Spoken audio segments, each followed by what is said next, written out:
Comment écouter le roi Maman tu dois lancer déjà. Merci.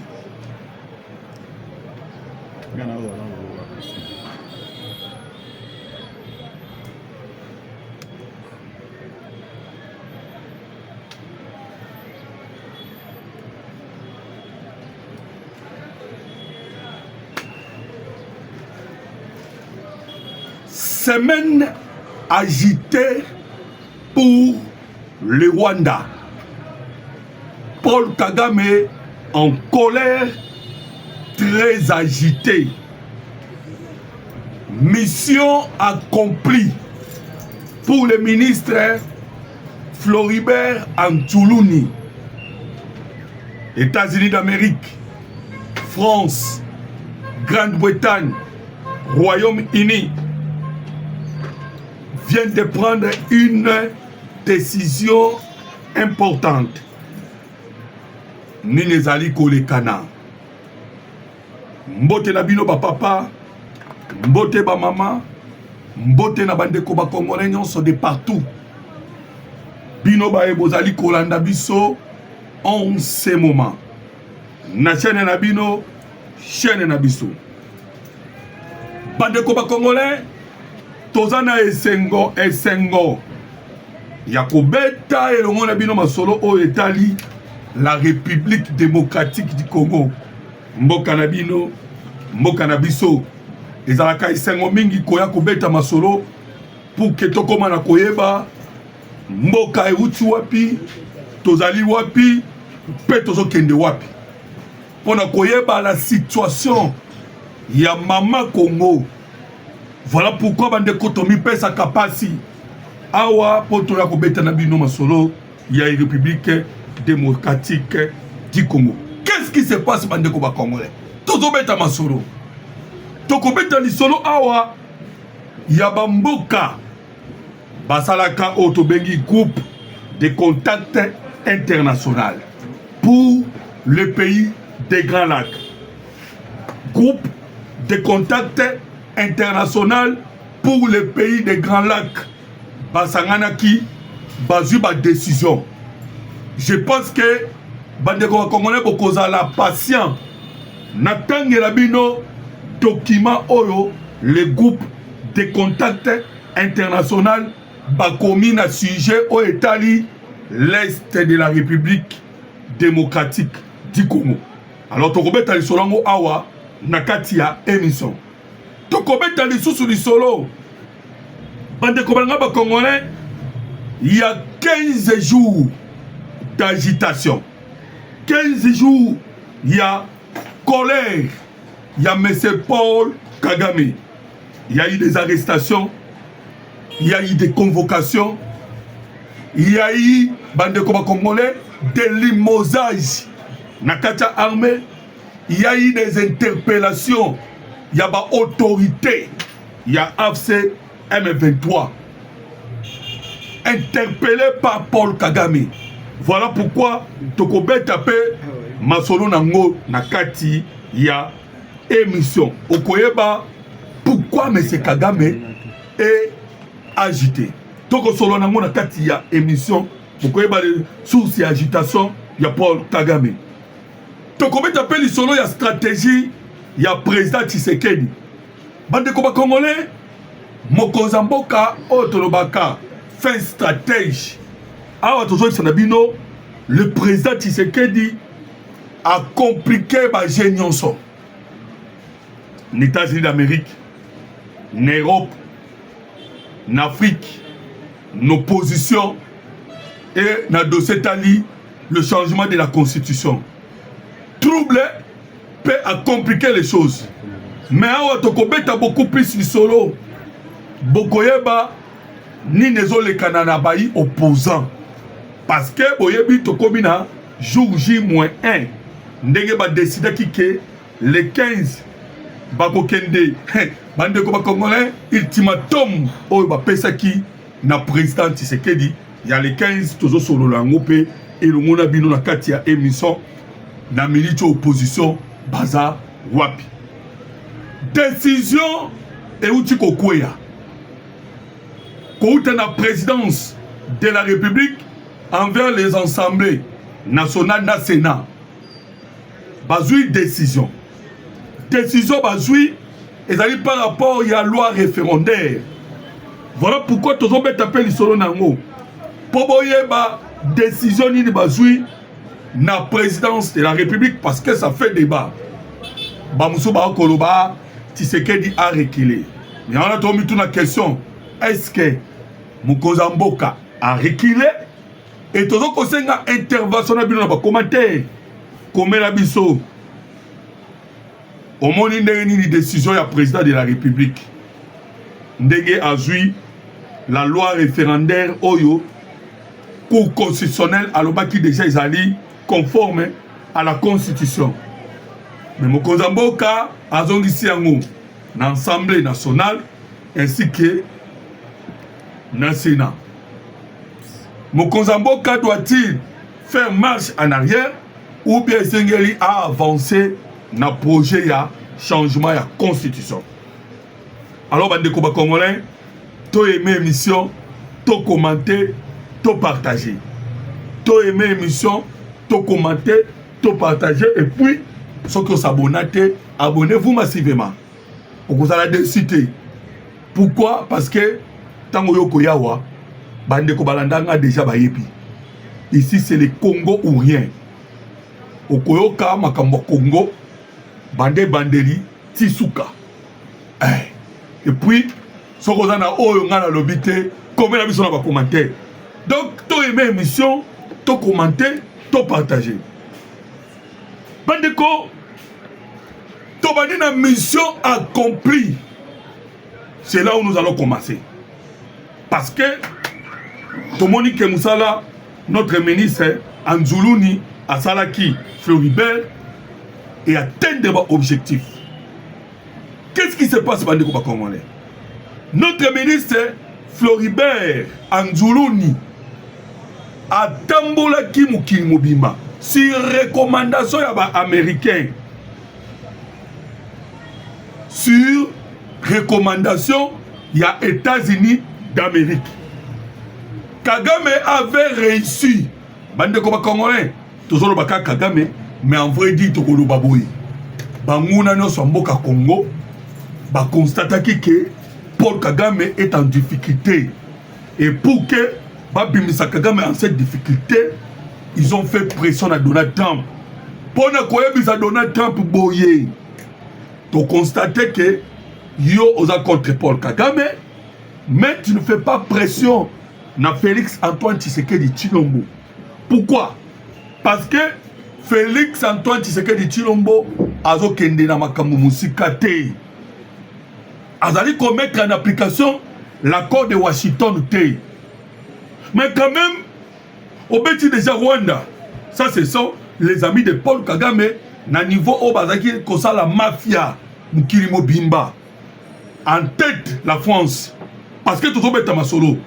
Bokoyeba, mission de France a joué cette fois-ci. Bah ça dit pression. Nandeko, Otoko Benga, Donald Trump, d'administration américaine. Bah cette administration américaine, Bossu Bobeti 4 officiers rwandais. Vous avez frappé l'armée rwandaise. Bobeti, ministre Anzoulouni,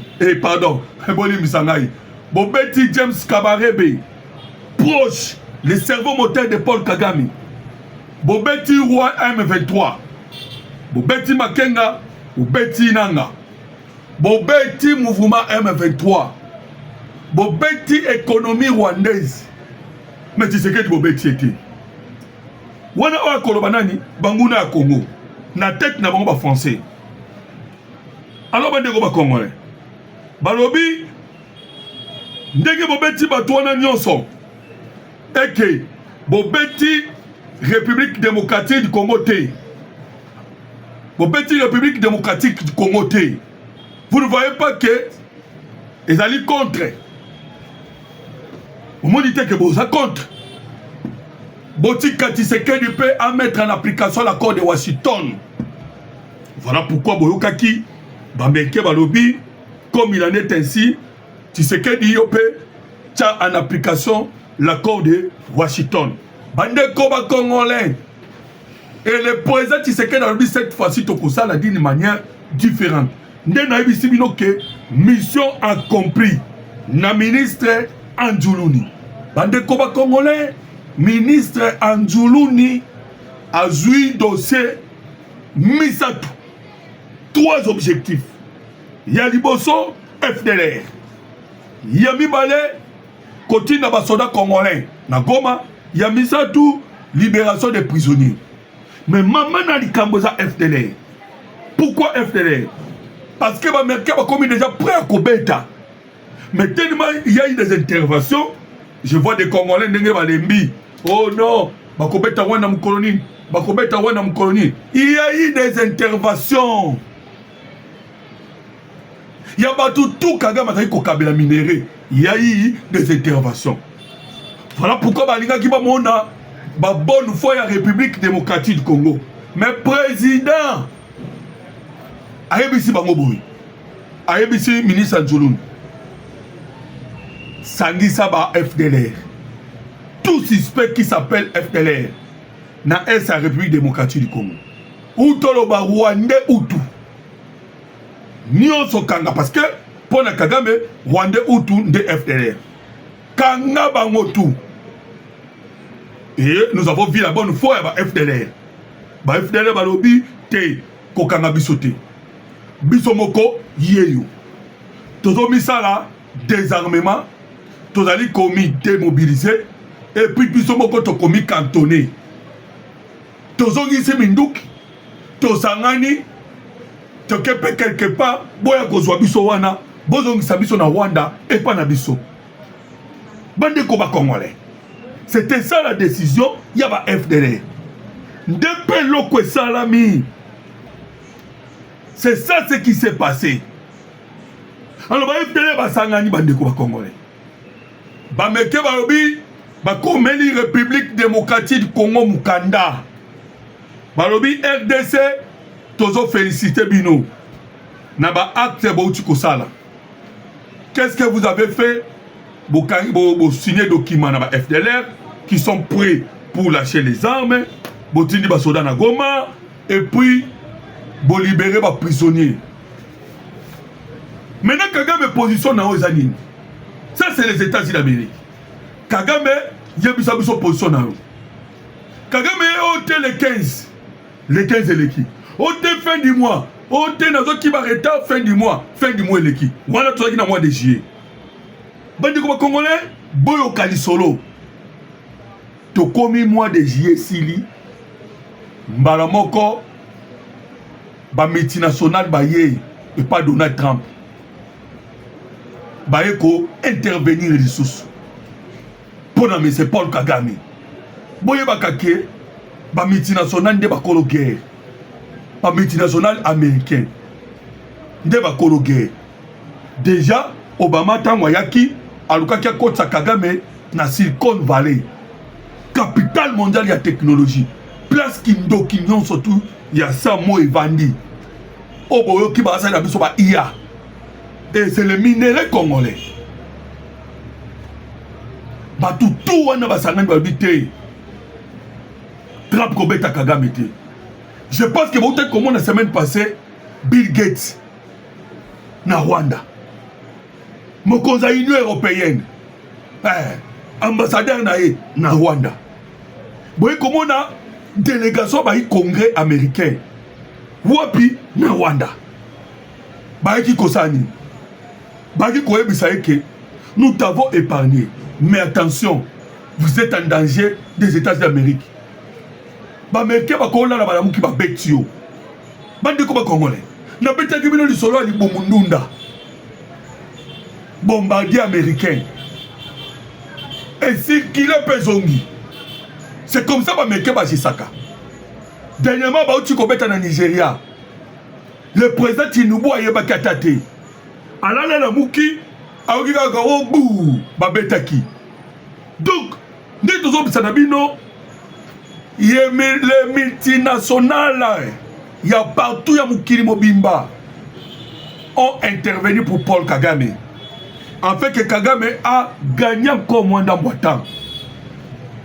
Voilà pourquoi biso République démocratique du Congo tolobi tondima tosangisa ba Rwandais tosisa opinion Kagame parce que l'accord de Washington est lobaki boyi.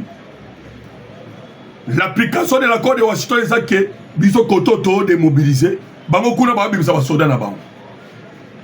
Et biso tozui quand même le courage. Tozui quand même le courage. Il y a kokende ko appliquer l'accord de Washington. Bandeko boyoka sikoyo nini ekomi. Bandeko ba Congolais. Awa to sisi sikoyo opinion nyonso ya Paul Kagame. Opinion to Cécile. Sikoyo boyoka eloko nini salami. Groupe de contact international. Oye sangisi Royaume-Uni. Oye sangisi Bayi France, Suisse, bande comme Congolais, tous ces pays-là.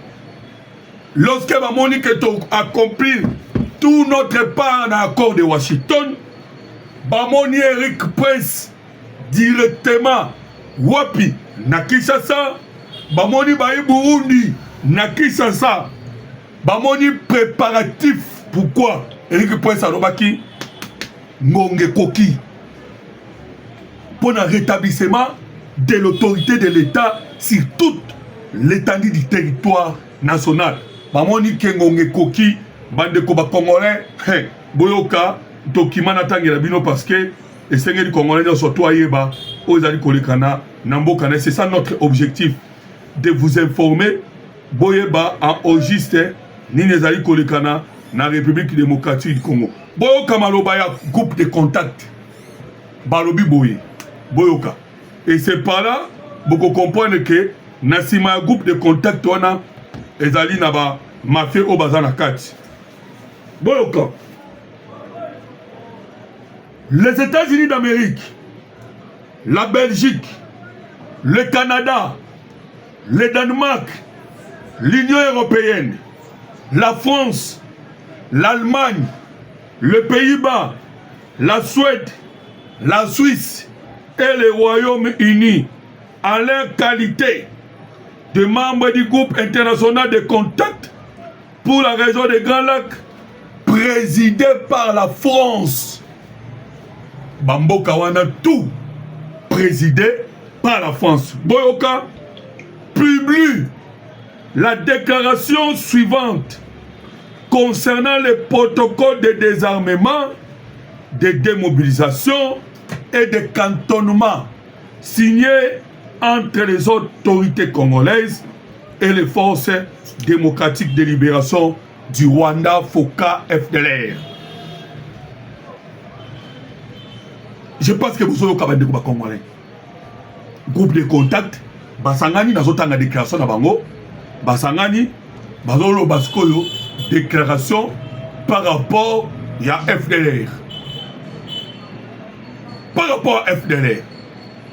Pourquoi bande ko Congolais? Nene koti réunion ba français. Pourquoi ba français ba koti réunion bande ko? Parce que les Américains sont déjà au bout.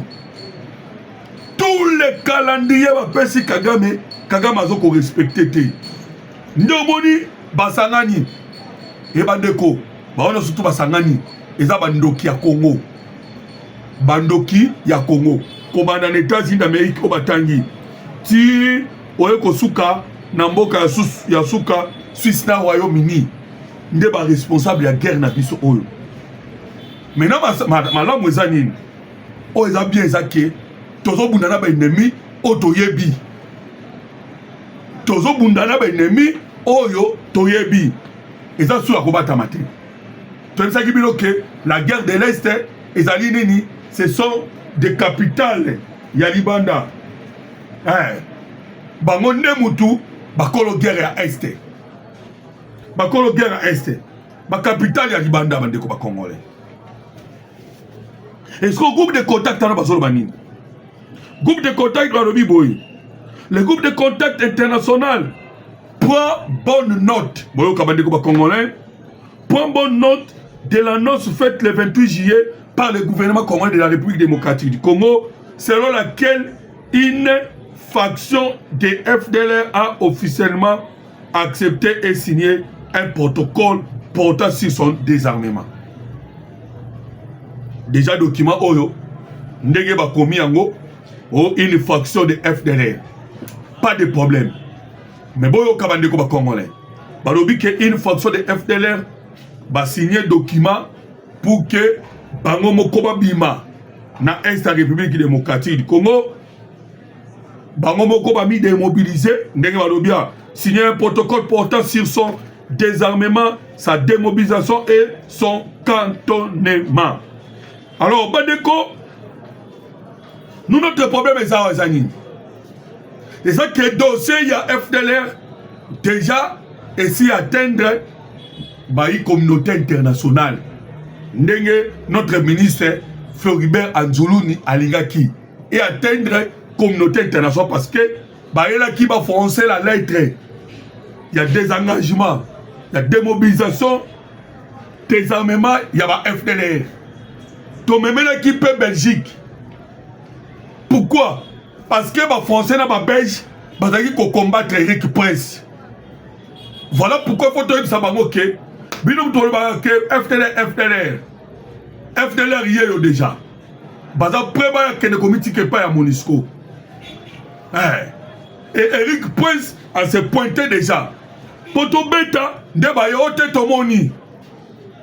groupe de soutien présidé par la France, balobi tête au monde déjà.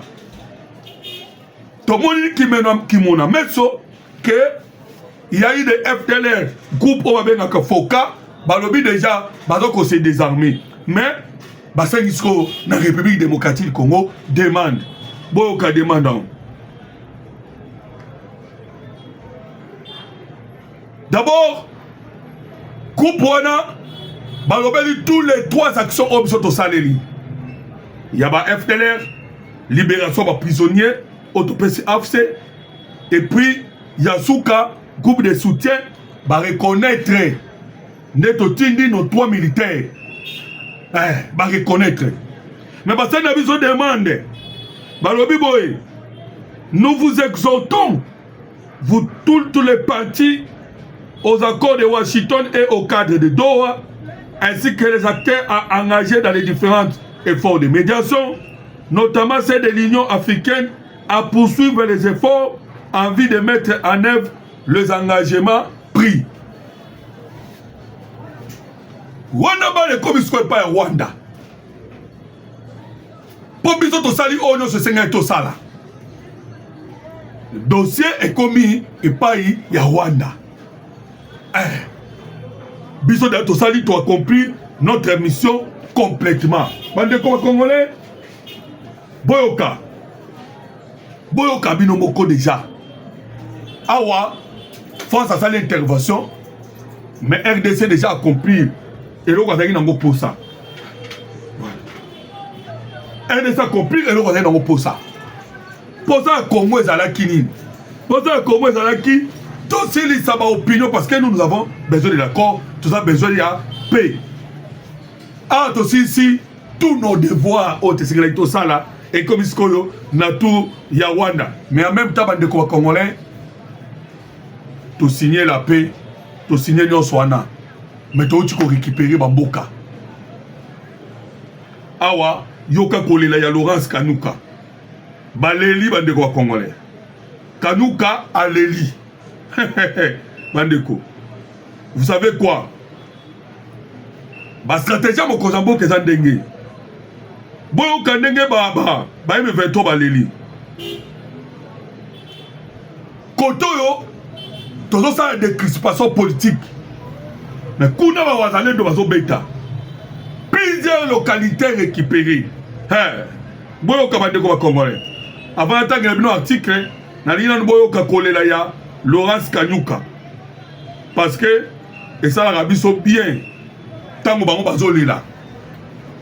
Pour apprendre na ba onyo surtout bazo ya rébellion ba yebake RDC moyen sur la rébellion zate et surtout a tozo prôner na nouveau constitution ezoya na nouveau constitution ezoya to kolingata mukete yo uti groupe rebelle après oya awa o kota na armée to o kota na politique jamais makambo wana esili complètement.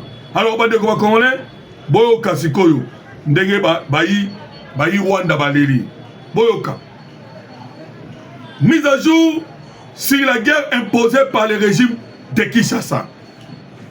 Boyoka à partir de 18h45 il y a Mokole Ucholeka, il y a Lobby Olekaki. Les forces coalisées du régime de Kinshasa ont lancé des attaques simultanées à l'artillerie lourde contre les zones densément peuplées du territoire de Calais, notamment Rumbish, Chambombo, Chamatar et Gasovu. Tout t'aura flango. Nous sommes récupérés. Ce qui bango balobi kaka zone densément peuplée. Yebaka ke bazo lela. Bango yo baleli.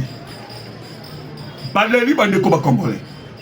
Tout ce territoire récupéré. Donc malgré les négociations, babenga en anglais talk and fight. Tozo solola, tozo bunda. Tozo solola, tozo bunda.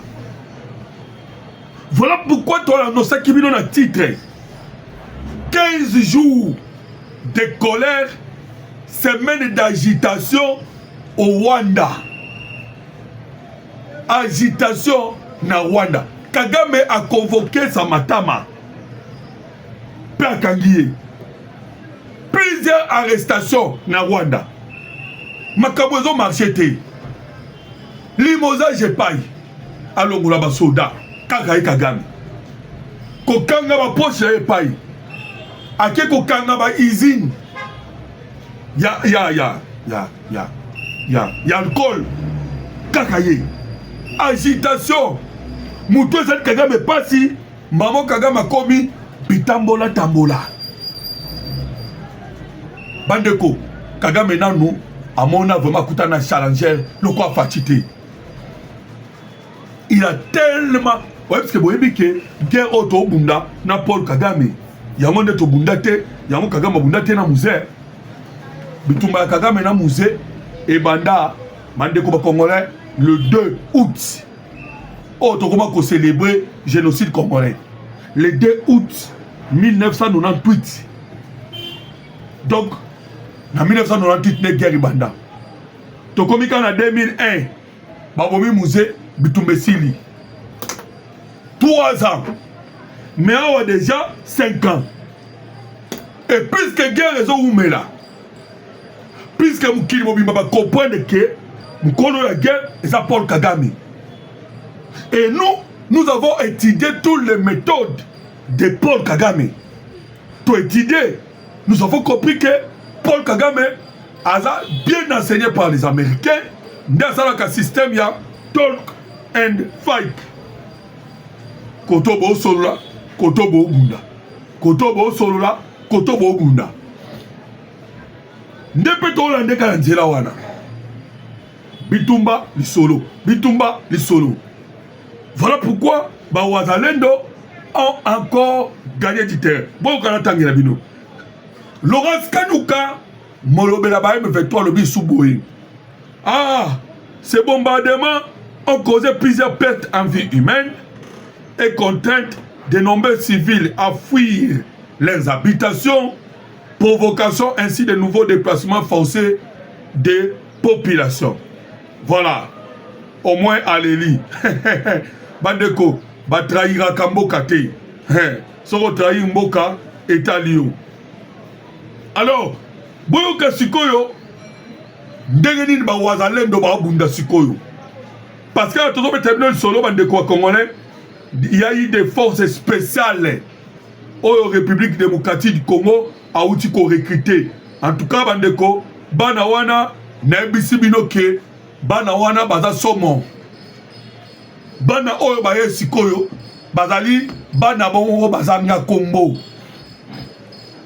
Nde ba benga bango bana kombo te. Mais balobi peuple congolais bo pesa biso confiance. Beaucoup yeba kombo na biso na terrain. toyebisaki bino ke awa na armée bazotouche sikoyo bagénéraux tout bazotouche kobana na chef d'état-major général tina bacommandant ba zone militaire nde boyoki dossier oyo boyotunaka biso baquestion ntango nyonso ya général Gassita.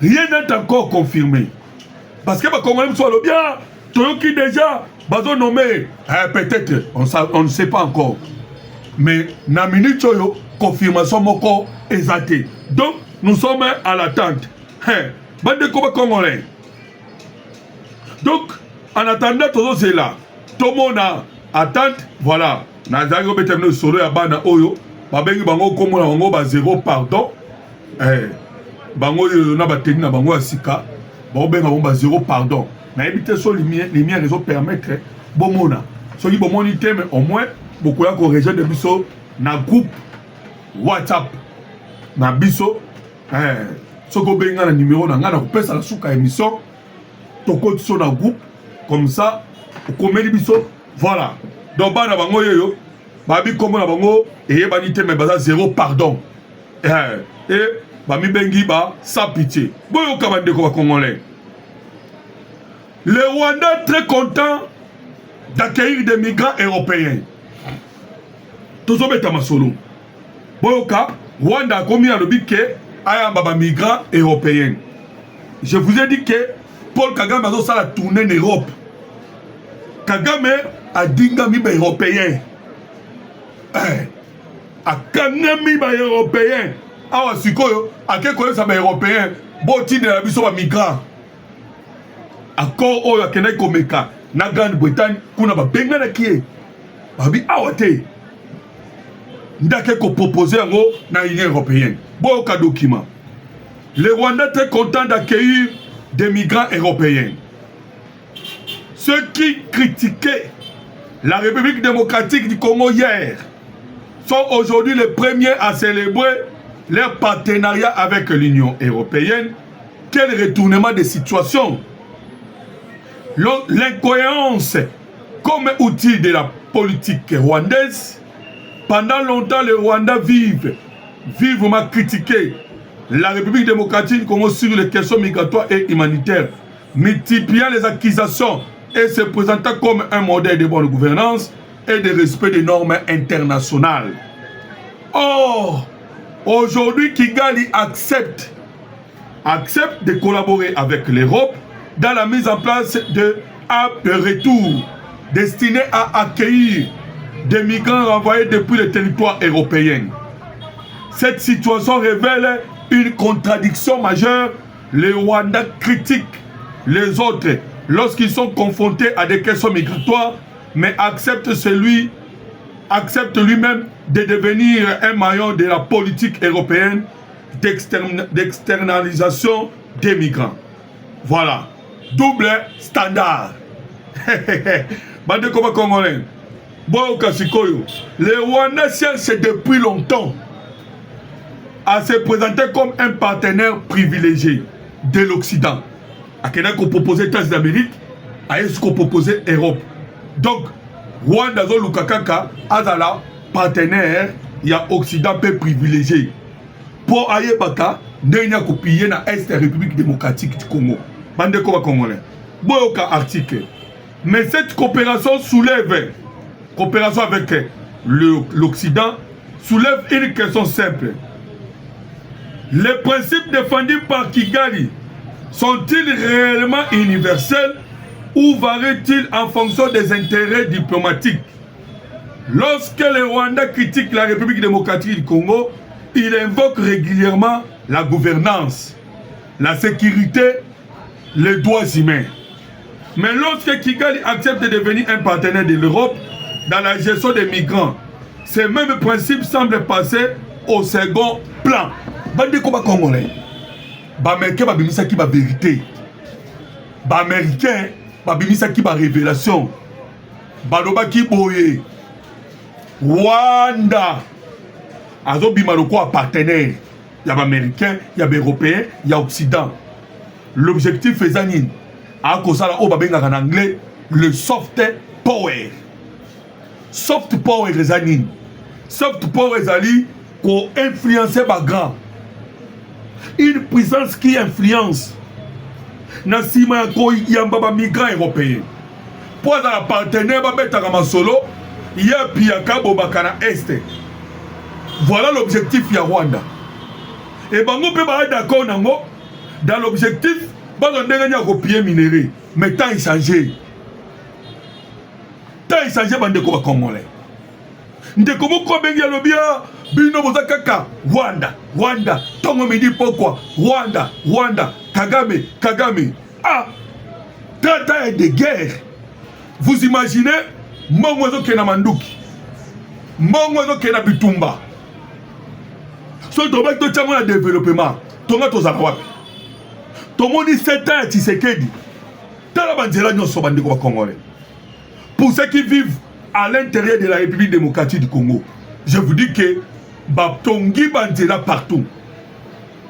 5 universités déjà construites. 5. Oh, et Tongami, Mobimana Babo norme. 5 aéroports et Tongami. Oh, et Tongami peut n'avoir norme. Mais ça, c'est depuis 1960 qui a eu le courage de le faire.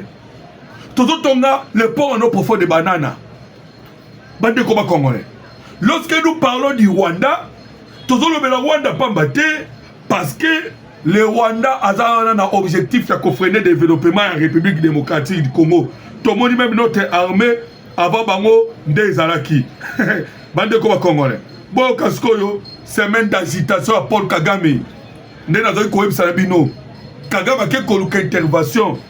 Il y a Europe jusqu'au point à présenter Bango dossier à migration. Nous sommes là pour nini Kokima bas sanction. Kokima frappe à l'américain. Mais pas black quarter Bazali. Bazali déjà ao. Bazali na Burundi. Bazali na Congo. Et le rétablissement de la paix par force et Zobanda. Ah, boloba kika boye parce que to komi koyamba kolela na bino bandeko ba congolais. O boloba ki boye, il faut de la patience. Tu as vu que to si to kufisi ebele na est la République démocratique du Congo. To kufisi ebele. Mais il faut de la patience bandeko. Kagame est en train de préparer Otobengaka mission suicide. Pourquoi Bakosi n'est pas européen? Il y a quelques sabango 99%. Yeboko a eu 1%. Pourquoi Kagame a eu 1%? Pour ça, n'a pas kinin. Bon, 99%, n'a pas 1%. Et Matabisi, Bapé Babélé. Yakiv. Et comment y a Ayakocha, Royaume, Imatuti. Acha Royaume, Imatuti. Maintenant, Kagame constate que les Européens vont conseiller. Ou Toloba, les Occidentaux vont conseiller. Ils préparer que les bombes qui est Kivu, mais on dirait en ressous Kivu. Pourquoi? Accord de Washington, ils ont beau y avoir Kivu. Résolution 2773, ils ont beau y avoir Kivu. Résolution 2808, ils ont beau y avoir Kivu. Nini sous 8704 d'hier stable, il y a des Américains, ils ont beau y avoir Kivu. Maintenant, ils ont Kivu Ndeni. Nous avons préparé une mission suicide. Kagame est en train de préparer une mission suicide. Talaka zu katikati ya armée nae. Katikati. Ya armée nae. Atini na est ya RDC.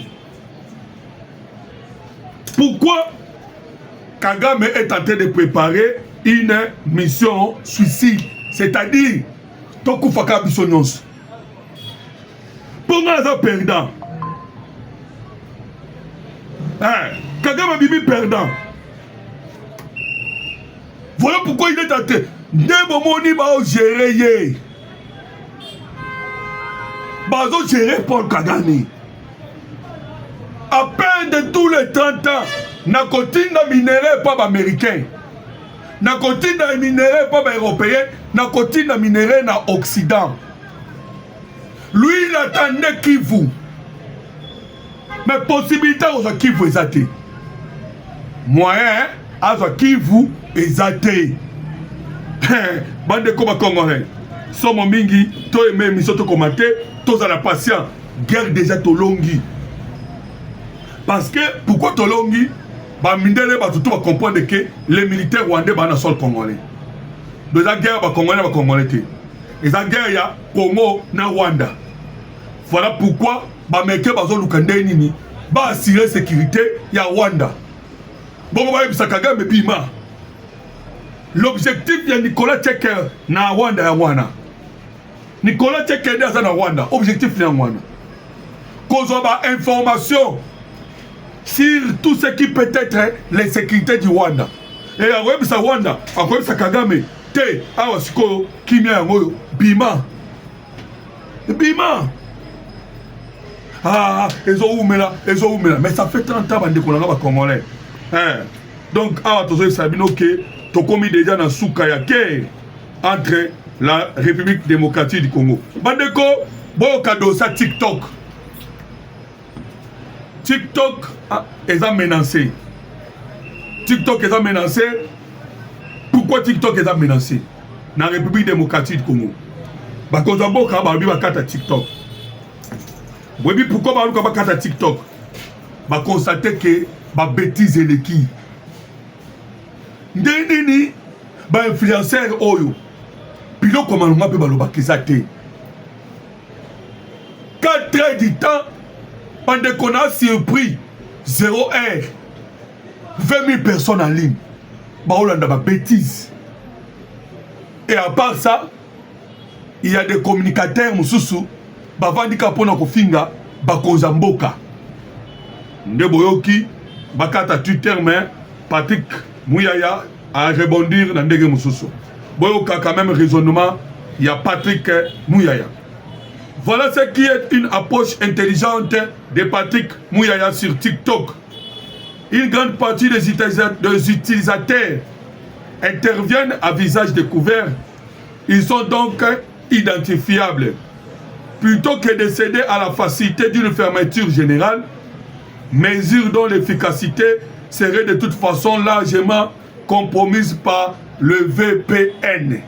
Donc, sur ma carte TikTok, Batubakoki Kosai la VPN, d'autres applications ont la capacité de contourner. Et les multiples dispositifs de contournement. Voilà, il faut pour une fois accomplir le véritable travail de régulation qu'on leur a confié. C'est-à-dire, bayebi batu oyo ndenge bako communiquer babilongi. Netingam na ko communiquer awa bayebi elongi. Alors pourquoi bloquer TikTok? Alors il faut mesure. Un État sérieux ne combat pas les abus en supprimant l'espace à lequel ils se produisent. Il renforce sa capacité à caractériser les infractions, à établir les responsabilités et à faire appliquer la loi. La République démocratique du Congo dispose d'un cadre juridique, tout comme les États depuis lesquels certains de ces individus opèrent. Il existe donc des mécanismes légaux à mobiliser. Voilà, ça c'est Patrick Mouyaya quand même wana à réfléchir très bien. Alors oui pour la dossier à TikTok, moyen zali, baluka, pas solution. Voilà.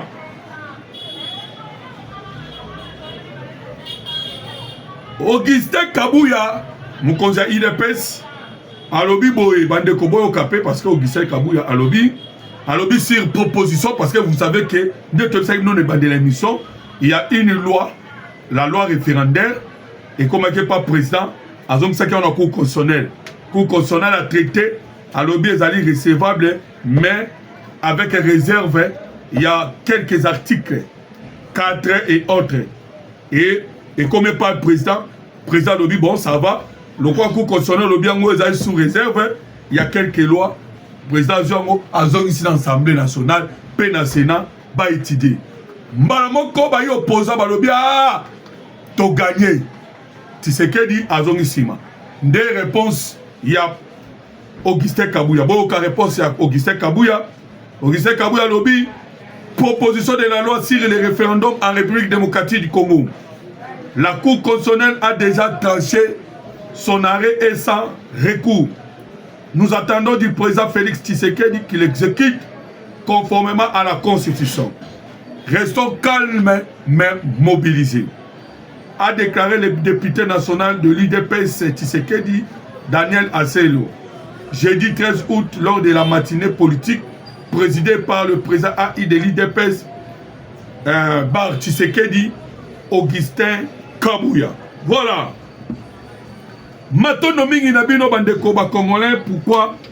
Parce que vous avez qui ebele bovandaki po boluka boyeba mboke uti wapi toza wapi pe tozo kende wapi. Alors bandeko, restez branchés sur notre chaîne po bolanda boyeba makambo Congo ezo kende wapi, et ceux qui bolingi bo intégrer ba groupe na biso boya na plus 243 89 40 330 80 89 40 330 80. Nzamba pambola bino.